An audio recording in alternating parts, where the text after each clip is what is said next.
talk about all the reasons you want this neem oil. I got it because of eczema. I was getting eczema on my chest, on my back, on my skin, my elbows, my joints, but specifically more eczema around my hairline, which was super annoying. I kept using my ketoconazole, all the other stuff, it was not working. I brought this neem oil in and baby, it made a difference. And I love that it's huge. So let's talk about it. You can mix this into your products. That's the first thing I'm gonna say. Sometimes we feel like we need a new lotion, a new shampoo, a new this, that, and the other. This neem oil can be blended in. Now, I love to mix it with fractionated coconut oil because both of them are antibacterial and antifungal. The other thing is you can put it into your lotions, your other, serums, different things you put all over your body, or you can just use this alone. So when you use it separately, what I do is I put it in a spray bottle. Sometimes I like to use a different carrier oil so I can spray it all over my body. After a shower, you can rub it on and then let it pat dry. It really does absorb really quickly. The other thing I will say about the eczema is when I apply it morning and night, I can tell a big difference. And what I also noticed is less flares. Like sometimes I'll get the eczema like around my elbows and I'm able to put it on and just know that that's a hot spot for me.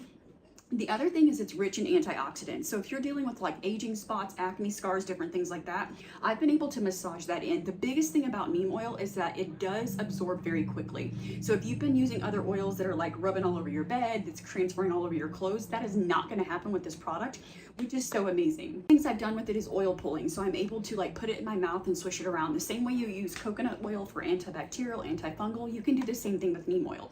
I have implants on the bottom and what happened is my gums started to get infected and irritated, and I think I'm gonna have to remove my implants. However, right now I'm just trying to cut back on bacteria and make sure I'm not having any issues. It has made a huge difference. I use a little bit for gut health. Now, whether or not you use it internally, that's really your business. Talk to your doctor, make sure you do some research. I know what I can do with it. It has worked really well for me. Other things I've heard people do are suppositories. You can make your own suppositories with neem if you're dealing with a lot of candida, yeast, fungal overgrowth. I mean, there's literally tons of things that you can do. Basic skincare, decreases inflammation. I also will say, like, if you have any bug bites or different things like that, the same way that you also use castor oil, you can use neem oil. Castor oil you rub over your liver at night with a cloth, right, to pull toxins. You can do the same thing with neem oil or mix it with castor oil, right? Because castor oil breaks up lumps and bumps. Then you've got the neem oil coming in being antibacterial, antifungal. Like literally there's no way to lose. It's really, really beneficial.